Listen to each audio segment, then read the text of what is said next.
Nasa inyong mga screen ngayon ang live video feed sa traffic situation sa Monumento Circle sa Caloocan. Nasa kanang bahagi ng inyong mga screen, yung mabagal ang galaw, yan yung papuntang Bulacan area, Valenzuela, yan yung MacArthur Highway. Habang nasa kaliwa naman, yung medyo mabilis-bilis ang andar ng mga sakyan, yan yung southbound, papuntang EDSA, Malabon, Navotas at Manila. Araw po ng Biyernes, January 24, 2025. Kapit na Pilipinas dahil aarangkada na ang mga maiinit na balita. Ako po si Nina Corpus. Raratsada at maghahatid ng balita sa bawat sulok ng bansa. Sa bayang naririnig sa Radyo 630 sa Metro at Mega Manila at Regional FM radio station sa Luzon, Visayas at Mindanao. Sa ngalan ni Erwin Tulfo, ako po si Jack Batallones. Ito ang Arangkada Balita. Sa pulsa CCTV, 8 taong gulang na bata tinangayan ng cellphone ng riding in tandem. 17 tripulanting Pinoy na hinostage ng rebelteng Houthi nakauwi na ng bansa. Konduktor ng bus, huli sa videong tinabihan sa kahinimas ang braso ng isang pasahero. Paniningil ng kontribusyon sa PhilHealth ngayong taon, pinasususpindi ng Kamara ang masasabi ng taong bayan, alamin. At Paulo Benjamin ng Ben & Ben, engaged na. Isang miyembro ng LGBTQ ang hinipuan ng konduktor sa Cebu City. Yan ang umaarangkadang balita ni FMR Cebu correspondent Clark Pasuit. Sa cellphone video na kuha mismo ng biktima, kitang tumabi ang konduktor sa kanya. Maya-maya hinipo ng konduktor ang biktima at kinausap. Nag-viral ang post ng biktima na pinagpiestahan ng mga netizens. Sa Facebook, umari ito ng samut-saring mga reaksyon.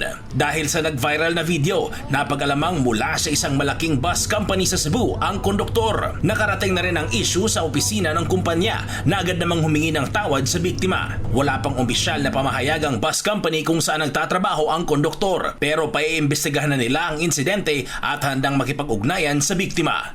Clark Pasuit, umaarangkada sa pagbabalita. Napanood mo yung video na yan doon sa Oo Facebook nga. post mismo. Pinanood ko nga at hindi kasi malinaw, hindi ko masyadong makita Oo. yung insidente pero hinahawakan siya sa braso, di ba? Hindi, ang niya i-describe ko, yung napanood ko doon sa video ay nire-ready na neto, na kumbaga naka-record May na siya eh. nag-aantay Naka-record na, na eh. nagbe-video na Hindi ko siya. alam kung kaya siya nag-aantay, kaya maganda sana kung nakausap yung mismong victim. Kasi naka-ready yung, nagre-record yung kanyang cellphone. So, ang tanong niya, bakit niya ginawa yun? Is either lagi bang Anong ginagawa nauna? sa kanya yan? Oo. Or alam ba niyang gagawin sa kanya? Yun yung mga questions tungkol dyan eh. At ngayon siguro napuno siya. Ito ay mga ano lang natin, nakakahaka. kasi nga, no? yun nga. Kasi bakit naka-ready na yung video, nag-aabang dun sa panghihipo sa kanya. Ako naman kasi hindi porket LGBTQ po ang isang tao, no, ay akala ng mga lalaki ay pwede na nilang iharas. Kasi Yes. itong mga, ito meron rin silang Oo, mga regardless kung ano yan. tao rin po sila. Yes, Oo. Regard- So, kailangan malaman natin talaga kung ano nangyari dyan. Pero nag-sorry naman daw yung konduktor. Yeah, tsaka alam ko nag-reach out na yung bus company dito sa biktima. Kasi talagang nag-viral at marami talaga nag-react doon sa Facebook Video post na yun. niya. Yeah, so social media. Samantala, sa pool sa CCTV ang pangahablot ng riding in tandem sa cellphone ng isang bata sa Cotabato Province. Yan ang umaarangkadang balita ni FMR Davao correspondent Hernel Tocmo. Sa CCTV video na ito sa isang tindahan sa Barangay Poblasyon sa bayan ng Carmen, Cotabato Province, makikita ang isang lalaking naglalakad habang kasabay ang isang nakamotorsiklo. Maya-maya pa, nilapitan nito ang batang nakaupo sa labas ng tindahan. Sabay hablot sa hawak nitong cellphone, saka umangkas at tumakas. Sa takot, napatakbo ang 8 taong gulang na batang lalaki. Sinubukan pang habulin ng kaanak ang mga kawatan pero mabilis itong nakalayo. Ayon sa nanay ng biktima, halos hindi raw makausap ang kanyang anak dahil sa matinding trauma. So far, mayroon na silang nakitang person of interest. Pero yun na nga po, hindi pa natin pwedeng ilabas. At yung pag-file naman ng kaso, nagpakita po kasi ng disinterested yung victim. Pero pinipilit pa nilang makuhanan talaga ng makumbinsi na ma-file ang kaso. Ayon sa PNP, isolated case lamang ang nangyari pero naghihigpit pa rin sila para maiwasan ang mga krimen. Hinimok din ng PNP ang mga establishmento na magkabit ng CCTV dahil nakakatulong ito sa paglutas ng krimen. Hernal Tokmo o Maarangkada sa Pagbabalita. Pati bata, no? Ito isa pang malungkot na balita. Lola na sinilaban ng kanyang manugang sa Karkar, Cebu noong unang linggo ng Enero, pumanaw na. Nagbabalik si FMR Cebu correspondent Clark Pasuit. Naglalaba lang ang 84 anyos na lola noong Enero 5 nang bigla silang magtalo ng kanyang manugang sa Karkar, Cebu. Ilang sandali pa, nakuna ng video ng apo na nagliliyab ito matapos buhusan ng gas ng manugang. Ang suspect tumakas pero nahuli rin ng mga responding pulis. Dinala sa ospital ang lola kung saan 2 linggo siyang nasa kritikal na kondisyon. Pero hindi rin niya kinaya ang komplikasyon at pumanaw na noong isang araw. Samantala ang suspect ay namatay rin noong Lunes. Lumalabas sa investigasyon na hindi ito makakain matapos magka-impeksyon ng lalamunan nito dahil isinubo niya ang brush na panglinis sa palikuran ng kulungan. Clark Pasuit, Umaarangkada sa Pagbabalita. Ang daming kailangan i-process sa storya na yan. Oo, alam mo, yung ang levels daming sunod-sunod yung tragedy Yes, sa para pamilya sa na yan. family. Ang iniisip ko yung mga bata na naka-witness nung pagsilab nung kanilang tatay doon sa kanilang lola. At tapos yung tatay pala na gumawa nun ay namatay din. Yes, namatay. Lumalabas sa initial investigation ng police nung nasa kulungan. Basically, doon sa initial investigation, ay sinubo niya yung brush na panglinis sa CR. Sinadya niya yun? Yun ang ang lumalabas sa sabi. investigation. So, sinubo niya yung brush ng panglinis ng CR, nasugatan yung lalamunan niya, nagkaroon ng infection, na yun yung kanyang nag-lead ikinamatay. sa complications. Nitong Lunes, so hindi niya, nauna pa siya namatay Nauna siya, yeah. kesa kay lola. Pero Actually, si Lol, very memorable tong story na to Oo. kasi ito yung isa sa pinakaunang Nung story natin January sa yung- Arangkada. Sa show natin. oo, at saka pambungad sa bagong taon na kasi may video pa, biruin mo sinilaban, si Lola naglalaba lang kasi nagtalo sila dahil ata yung asawa, di ba? Dahil dun sa nanay ng mga bata, ano? Pero yun nga, pinagdadasal natin ngayon, Oo. yung mga bata, lalo na yung buong pamilya po na naiwan nila. Oo. Tsaka, kala ko talaga magiging okay yung Lola kasi nasa wheelchair siya nun Akala ko rin na Akala ko, she will survive, okay, yeah, ano? oo. Pero unfortunately, hindi na niya kinaya kasi 84 na siya rin, Yeah, 84 ano? na. Oo. Alright, dito naman po tayo sa iba pang balita. Pinasususpinde ng mga mambabatas ang paniningil ng premium contributions sa mga membro ng PhilHealth ngayong taon. Imbes na pagtuunan daw ang kita, dapat serbisyo muna. Nitong nakaraang buwan, nauna ng hiniling ni Speaker Martin Romualdez ang moratorium. Kinatigan naman ni Marikina Representative Stella Kimbo. Aniya, may substantial surplus fund naman daw ang PhilHealth. Ang tanong, ano Yes, kaya ang tanong. ang masasabi Sabi ng ng taong taong bayan bayan kaugnay kaugnay dito? O, libreng PhilHealth? Wala ka ng bayad? di ba? Ayos yan. Tingnan natin, sasabihin ng ating mga tinanong sa street. Pabor po ako siguro na itigil na lang kasi tingin ko po mas tutukan muna nila yung anomalya na nangyayari sa loob bago nila ituloy kung ano man yung mas ikagaganda para sa mamamayan. Ako po, pabor po akong itigil mo na yung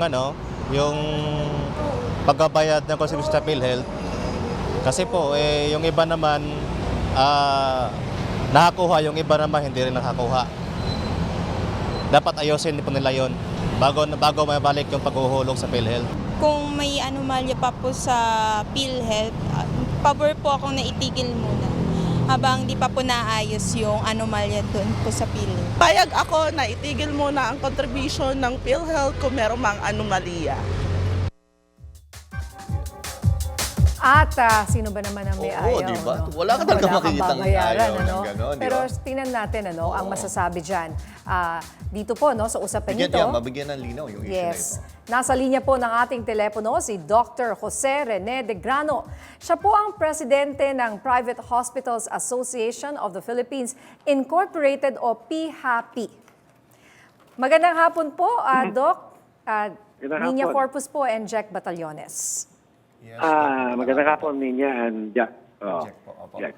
Okay, Doc, unang-una, ano po ang masasabi nyo dito sa panukala ng mga congressmen na ipagpaliban na muna ang kontribusyon ng mga miyembro ng PhilHealth? Well, siyempre kung tatanungin natin po yung nagkukontribusyon, maganda po yan. Ano? Siyempre malaking bawas din yan. Lalo pa ngayon na puro gastusin tayo, ano? Tumataas lahat ng bilihin. Kumbaga sa malaki ring may akawas dyan yung monthly na automatic na tinatanggal sa kanilang mga sweldo. Yan po ang ating mga premium contributions yan. Pero yung mga direct contributors, yung mga doktor nga po, ang laki ng mga binabayad din yan. Pero temporary po siyempre yan, ano? Dahil nasa batas yan. Hindi ko lang alam kung paano gagawin nila. Kung after the moratorium, paano ay nasa batas yan. Ang pinakamaganda dyan, kung talagang nakikita nila na hindi naman nagagamit masyado yan o sobra-sobra ang pondo na yan, amenda nila, tanggalin na nila yung mga premium contributions yun na permanente or bawasan nila kung ilang percentage. Yes, Doc, ang tanong ko nga dito is, tingin nyo, gano'n sila kaseryoso sa panukala na ito? Or medyo parang bugso lang ba to? Or talagang seryoso sila dito? Ano po yung pakiramdam nyo po? Sana seryoso sila, hindi parang pampa-epa lang, dahil pampasikat lang or whatever, But then, kung totoo ang sinasabi nila na sobra-sobra ang pondo ng PhilHealth kasi sinasabi nila na yung premium contributions na yan samantalang ang laki-laki pa nga ng kinikita nila sa pag na ginagawa ng PhilHealth na ini-invest pa nila yung sobra nilang pera, di ba? So bakit kailangan pa humingi ng kontribusyon? Well, kami naman po, on the part of the hospital, siyempre, lagi iniisip namin, sana hindi maapektuhan. Yung sana hindi maapektuhan ang pagbabayad nila sa amin at gawin nilang rason yan para hindi kami agad bayaran or ma-delay ang payment sa amin. Kasi yun din, hindi ko rin alam kung paano ito maganda makausap natin ng PhilHealth talaga. Tsaka, Doc, yun nga, binanggit mo yung collection nyo. Kamusta nga ba yung, alam ko may mga no-monitor ko, may problema pa ba kayo sa pag-collect ng kumbaga, sa PhilHealth mula para sa private hospitals? For the past, siguro several months po. Siyempre may pagkakautang pa po. Kaya sila na lang nagsabi niyan na 59 billion ang hindi nila binayaran sa amin for the past how many years? Since 2018, po. At for the past year, 4.7 billion ang hindi rin nila binayaran. Po.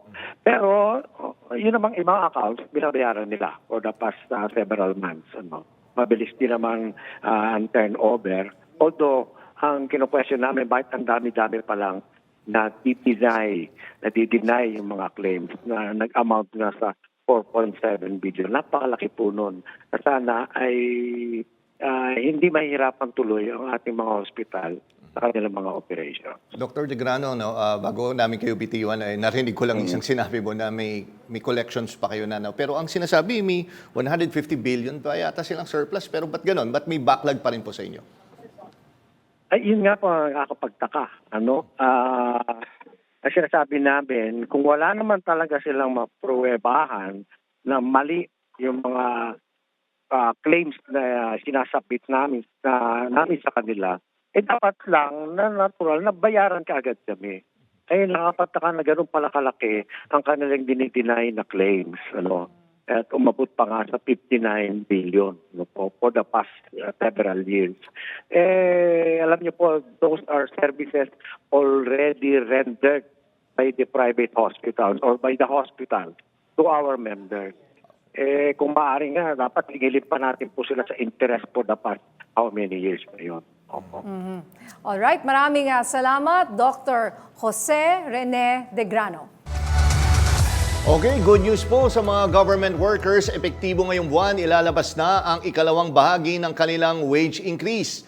Pinirmahan ni Pangulong Ferdinand Marcos Jr. ang Executive Order 64 noong Agosto 2, 2024. Ito ang aumento sa sahod ng mga tauhan ng gobyerno. Hahati ito sa 4 na tranche na magtatapos sa 2027. Epektibo ang adjustment sa sahod ngayong Enero 1, anuman ang appointment o status, pero hindi kasama ang mga uniform personnel gaya ng pulis at sundalo.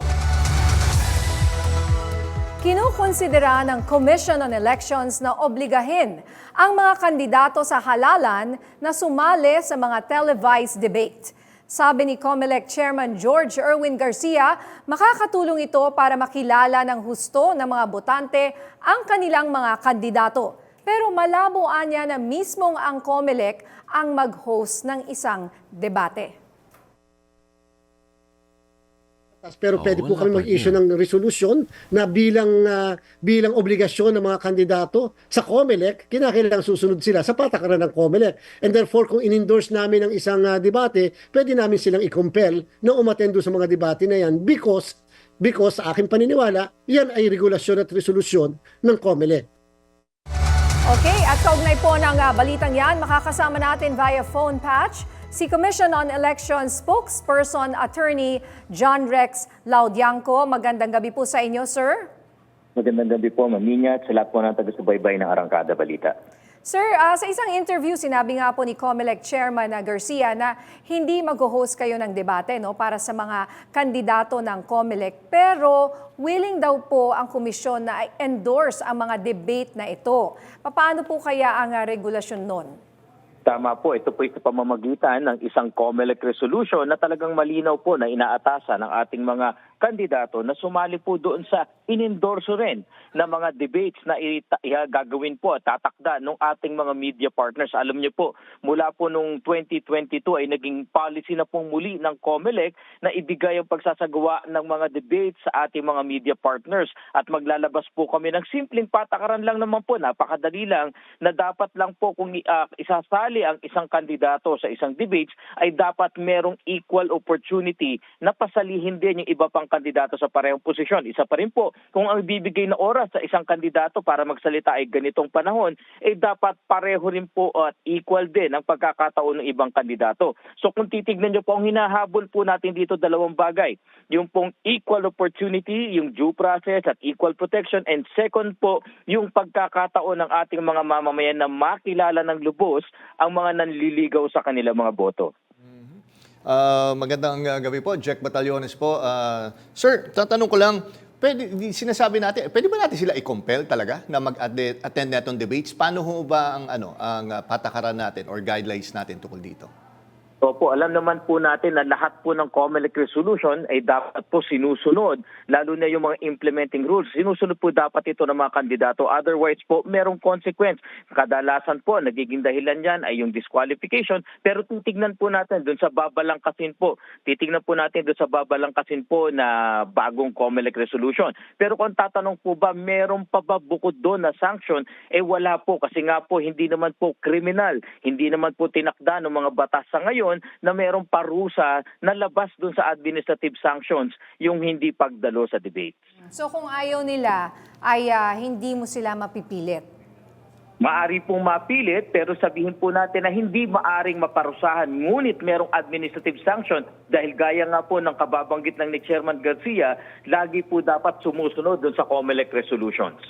Okay, kasi baka yung iba ayaw sumali. Yung iba naman, sobrang sali ng sali, nawala na ng airtime yung iba. Kaya nga, di ba? Yun nga, yung sabi equal opportunity. Oo, sana, pantay-pantay. Pero ito po, isa pang balita na usap-usapan. Pag-imprenta. Naurong na naman po ang pag-iimprenta ng mga balota dahil sa pag-atras kahapon ng kandidatong si Francis Leo Marcos. Ano na po ang mangyayari sa pag-iimprenta natin, yung timeline po natin, ano? malinaw po na napag-utos na rin at tinakda na rin po namin na Lunes po talaga ay mag-iimprenta na ang COMELEC. Inilabas na po kanina yung liham ni Chairman Garcia para i-inform po ang ating kataas-taasang hukuman na talaga pong nadidelay na kami. Kailangan na po naming mag-imprenta ng balota at nalinis naman na po, natanggal na yung pangalan niya, hindi naman na po na maisasama dito para hindi na po makagulo doon pa sa ating balota. Nanawagan na rin po kami kanina, yung pang gustong mag-withdraw ay mag-withdraw na po sila ng personal para po matanggal na natin yung mga pangalan nila. Pero wala naman po dumating na. Kaya po as is, we now have 66 candidates. We will print the ballots po starting Monday. Huling tanong na lang po, no? Ilan po ba yung mga nakabinbin po na may nag-a-apply for TRO? Meron po ba dyan na mga senatorial candidates? Paano ba yan? Ma-adjust po ba yan? Or baka magka-problema naman tayo sa printing pag may dumapas na TRO na naman? Sa tingin po namin, kung hindi pa po kami magsisimula, ay magkakaproblema po kami, not necessarily sa printing. Yung pag-imprenta po, madali kahit araw ng halalan eh. Pero yung dalawang prosesong kasunod po niya, pag-verify ng balota, lahat ng 71 million ballots po ay idadaan sa ACM para una, malaman kung babasahin siya ng ACM na nakatakda sa kanya. At ikalawa, hindi dapat basahin ng iba pang ACM. At second nga po, yung pong ating pag-iimpake, pag-deploy ng balota. So madali po mag-imprenta pero talagang magagahol kami sa verification. Kaya nga po, kahit po ganito ang sitwasyon natin, sabi po ng Supreme Court, meron pang pending 25, meron pang 22 sa party list, kailangan na po dahil mahigit 3 linggo na po ang nawala sa aming timelines. Okay, maraming salamat po, COMELEC spokesperson John Rex Laudianco.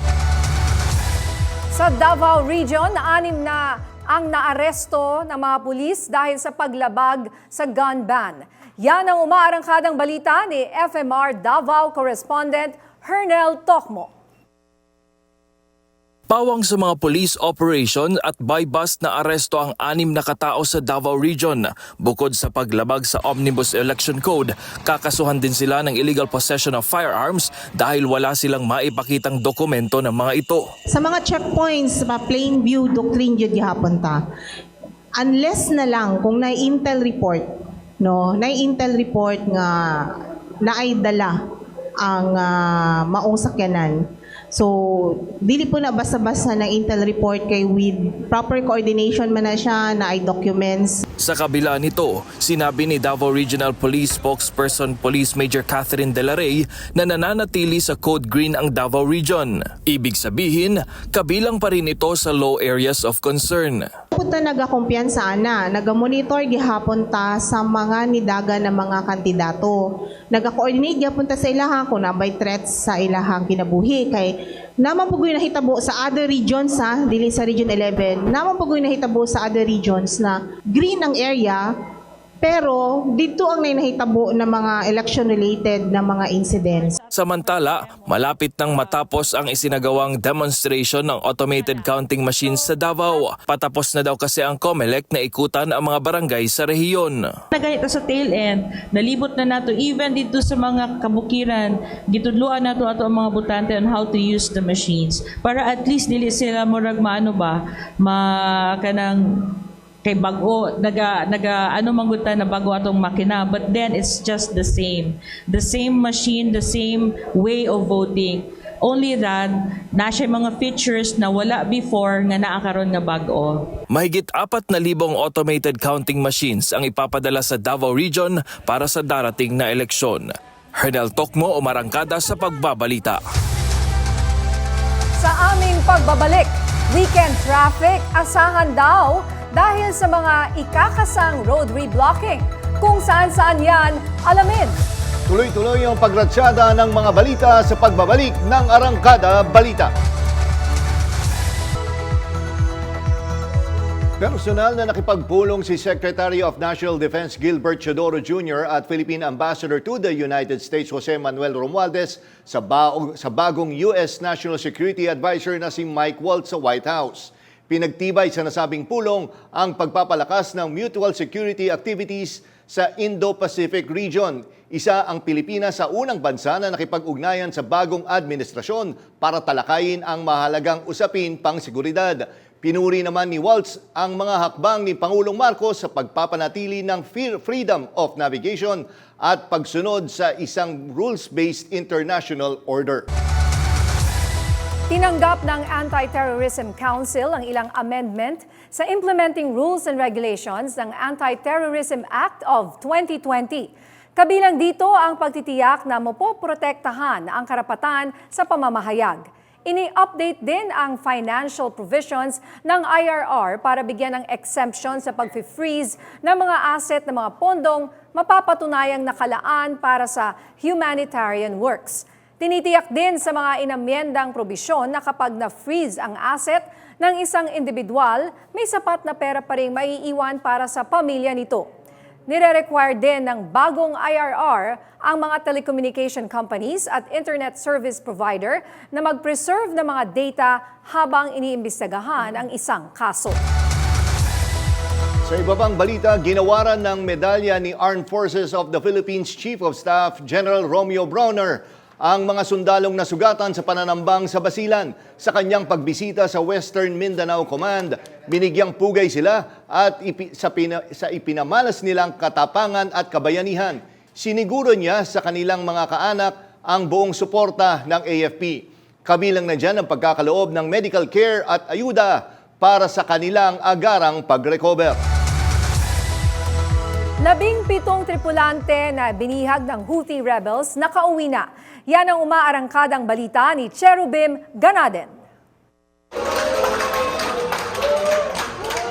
Nakauwi na ng Pilipinas ang 17 Filipino seafarers na nadukot ng Houthi rebels sa Red Sea noong 2023. Naging emosyonal ang pagdating nila sa bansa. Bukod sa kanilang kaanak, sinalubong din sila ng mga kinatawan mula sa iba't ibang ahensya ng gobyerno.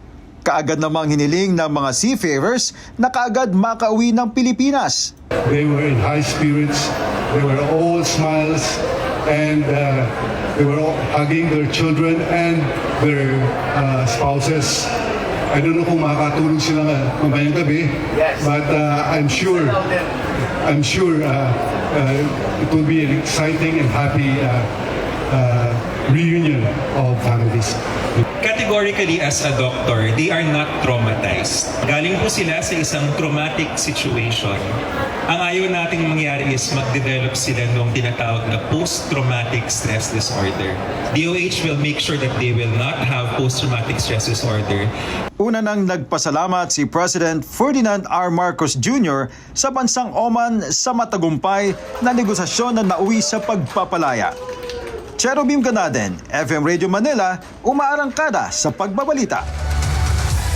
Itinanggi ng City Health Office ng Baguio City na sa kanilang lugar nakuha ang sakit na Mpox na ikinamatay ng isang lalaki kamakailan. Nilinaw nila na dun lang nilibing ang 32 taong gulang na lalaki dahil may mga kaanak ito doon.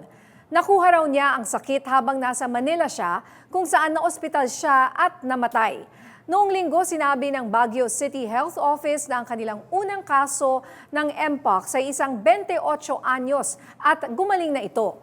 Ang kanyang close contacts naman ay nilagay na sa isolation. Kaugnay nito, naglabas ng public advisory ang LGU ng Baguio City at pinapayuhan ang mga residente at turista doon na magsuot ng face mask. Pero epektibo nga ba ito laban sa Mpox? Yan ang malalaman natin mula kay infectious disease expert Dr. Edsel Salvania. Magandang gabi sa inyo, Dr. Salvania. Magandang gabi sa lahat ng nanonood. Doc Edsel, ano ba to? Sabi kasi sa Baguio ay mag-mask up raw sila. Effective ba ito to prevent the spread of Mpox? Alam naman natin ang major transmission route ng Mpox is really close contact. So kasama dyan yung paghawak, lalo na yung mga areas na merong lesions. Meron rin itong limited droplet na transmission. So kung hindi naman ganun kalapit, actually I don't think the mask is necessary. Kung baga, mas epektibo ang mask kasi talaga sa mga respiratory viruses katulad ng COVID, katulad ng influenza, and I don't think there's really a role for everybody to mask up. Siguro yung mga immunocompromised as a precaution, hindi lang against smallpox but also yung mga respiratory viruses kasi alam naman natin flu season ngayon, nandiyan yung RSV, at yung naririnig natin sa China, yung human metapneumovirus, mga common cold viruses, marami po yan. So for the vulnerable, it's not a bad idea, pero for the general public, hindi naman ng COVID at kakayanin pa naman as long as good hygiene at kung may sakit ang at home para hindi makahawa ng Okay, Doc, medyo pangit lang yung signal. Doc, narinig niyo po ako? Yes. Yes, yeah. Doc, ganito, bago natin puntahan yung respiratory disease na binanggit mo, may dalawang variant na itong di ba, Mpox. Bakit nagiging fatal? Alin ho ba dun sa dalawang variant na yan? Yun talagang fatal, pwedeng mag-lead sa pagkamatay po? Well, dalawa lang natin ng Mpox, yung clade 1 at yung clade 2. May mga bagong clades pa na yung subclades na tinatawag. Clade 1A, Clade 1B, saka yung Clade 2A, saka Clade 2B. Itong nakikita natin na outbreak ngayon na dineclare nung 2024 is Clade 1. At nung 2022, Clade 2 yung naging problema. Mas nakakamatay po ang Clade 1. So, yun po yung binabantayan sa Africa ngayon. Dito sa Pilipinas, as of December, we've had about 52 cases. Lahat po yun Clade 2. So, wala pa pong nakakarating na Clade 1 dito sa Pilipinas. At yun nga, ito po yung less dangerous. Pero syempre, problema rin po siya dahil kumakalat po siya. At saka ito nga, may pumanaw recently yung taga Baguio nga, no? Na 32 years old daw dahil sa Mpox. But you mentioned also, Dr. Edsel, kanina, yung isang bagong respiratory disease from China. Ano naman po ito? At dapat ba itong katakutan din katulad ng COVID? Hindi naman niya. Human metapneumovirus, actually matagal kung umiikot sa mga tao, mga 50 years na yan. So hindi siya bago. Parang ang symptoms niya, parang cold, cough, para lang siyang kasama dun sa mga maraming virus na nagkukos ng common cold. So mababa po yung risk ng pandemic risk nitong human metapneumovirus. At the reason why bago lang siya is because ngayon lang natin ginagamit yung mga tests na nakaka-detect na to, nakasama dun sa mga swabs na ginagawa natin sa ospital. Pero kailangan ikabahala, mababa po yung kanyang pandemic potential at yung prevention niya kapareho rin po ng ibang respiratory viruses. Alright, maraming salamat po sa inyo, Dr. Edsel Salvania. Sa aming pagbabalik, higit 200 bahay sa Timog Leyte nasira dahil sa lindol. Pagdedeklara ng state of calamity, pinag-aaralan. Marami pang maiinit na balita sa pagbabalik ng Arangkada Balita. Nag-aerial inspection ang mga opisyal sa mga lugar na niyanig nag-magnitude 5.8 na lindol sa Southern Leyte kahapon. Yan ang umaarangkadang balita ni FMR Tacloban correspondent Hansel Cuevas. 5 ang sugatan sa nangyaring lindol sa Southern Leyte kahapon, pero pawang mga minor injury lang umano ito. Sa situation briefing kaninang umaga, naiulat na higit 200 ang partially damaged na mga bahay dahil sa lindol. 7 naman ang totally damaged. Wala pa namang impormasyon sa halaga ng pinsala sa mga tulay at kalsada.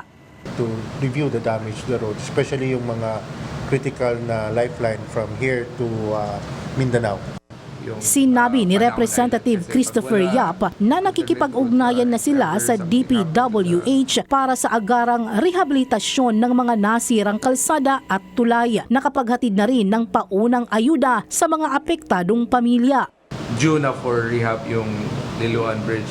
But the other one, we are the district office is also proposing and the DPWH for another bridge, no, para may alternate route. Ayon sa FIWOX, hanggang kaninang umaga ay umabot na sa 173 ang aftershocks mula sa lindol kahapon. Nilinaw din ng ahensya na walang kaugnayan ang lindol kahapon sa sunod-sunod na mga pagyanig sa rehiyon at sa nangyaring lindol kahapon rin sa Zamboanga. Local fault daw sa western side ng Panaon Island ang gumalaw. Medyo sunod-sunod kasi yung mga earthquakes and baka yung mga tao ay merong pangamba about the earthquake. So we will conduct some information campaign para ma-allay yung fears ng mga tao. Ma-explain natin sa mga kababayan natin kung ano ba yung nangyayaring lindol. Samantala, pinag-aaralan pa kung kakailanganing magdeklara ng state of calamity sa probinsya. Hansel Cuevas, umaarangkada sa pagbabalita. Sa aming pagbabalik, alamin ang mga nanguna sa listahan ng mga nominado sa Oscars. Marami pang maiinit na balita sa pagbabalik ng Arangkada Balita.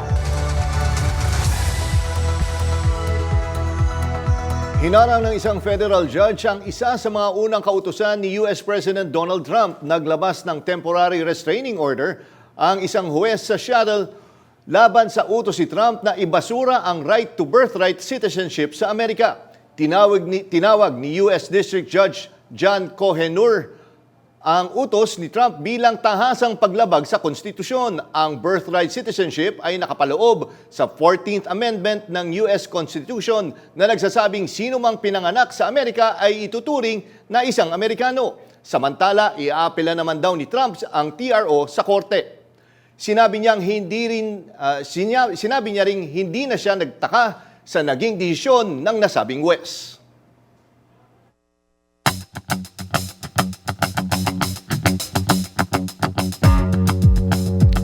Binasag ang tore. Hindi na maglalaro ang Blacklist International sa Mobile Legends Professional League Philippines o MPLPH sa gitna ng kanilang pagpapaalam.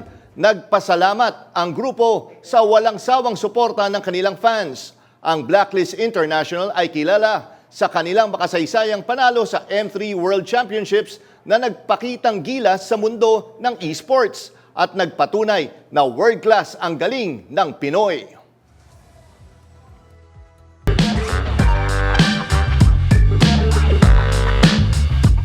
The list of nominees are out para sa 97th edition ng Academy Awards o Oscars matapos ma-delay dahil sa Los Angeles wildfire. Ang umaarangkadang showbiz buzz hatid ni Kat Kahuko. Nanguna sa Oscar nominations ang transgender cartel musical film na Emilia Perez with 13 nods. Ang Mexico set musical na yan ni French director Jacques Audiard ang new record holder ng most nominations for a non-English language movie ng Oscars. Kwento ito ng isang narco boss na nag-transition sa pagiging babae. Before the Academy, nanalo na ng 4 na awards sa Golden Globes ang Emilia Perez. Tied naman sa second spot with 10 nods ang mga pelikulang The Brutalist at Wicked. Ang The Brutalist na pinagbibidahan ni Adrian Brody ay nanalo na rin ng 3 awards sa nakaraang Golden Globes. Ang Ariana Grande star musical naman na Wicked ay kwento ng magkaibigang sina Elphaba at Glinda. Pero na-friendship over matapos nilang makilala ang Wizard of Oz. Completing the top 5 na parehong nakakuha ng 8 nods, ang Complete Unknown na biopic ni Bob Dylan at ang Vatican thriller na Conclave. Sa March 2, nakatakdang ganapin ang Oscar ceremony. Kat Kahukom, umaarangkada sa Showbiz Buzz. Wedding bells are ringing para sa frontman ng bandang Ben and Ben na si Paolo Benjamin matapos niyang mag-propose sa kanyang non-showbiz girlfriend. Ang umaarangkadang showbiz buzz hatid ni FM Radio Manila DJ Mama Mia. She said yes. And just like that, another member ng bandang Ben and Ben ang ikakasal. Sa kanyang Instagram account, isinare ni Paolo ang garden date com proposal niya. Siyempre, playing sa background ang kanyang Tomorrow With You ng kanyang banda. Sa isang part ng video, makikita ang kulitan ng dalawa. Bahagya pang itinulak ni Rachel si Paolo na kinaalawan naman ng netizens. Ang kilig moment na yan ng dalawa, celebrated din by some of the band's members. 2023 nang i-reveal ni Paolo Benjamin ang kanyang source of inspiration at strength. 2 months before this, nagpakasal naman ang dalawang member ng banda na sina Pat at Agnes sa Los Angeles. Last December 14 naman nang mag-concert ang banda sa MOA Arena. Ako si DJ Mama Mia ng FM Radio Manila, umaarangkada sa Showbiz Buzz! Congratulations! Yes. At yan ang mga balitang umarangkada ngayong araw. Ako si Nina Corpus. At ako naman po si Jack Batallones. Para hindi mahuli sa usapan, kapit lang hanggang sa susunod na Arangkada Balita.